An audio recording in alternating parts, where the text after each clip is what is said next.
টুনি, তুমি কি জানো, আমাদের প্রিয় নবী সাক বলেছেন, তোমাদের মধ্যে সেই ব্যক্তি সর্বোত্তম যে তার স্ত্রীর সাথে ভালো আচরণ করে।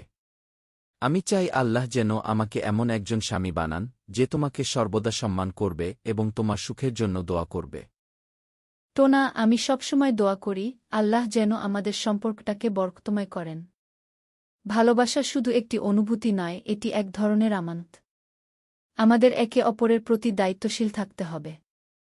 হ্যাঁ টুনি, আমি চাই আমাদের সম্পর্কটি হালাল পথে এগিয়ে যাক।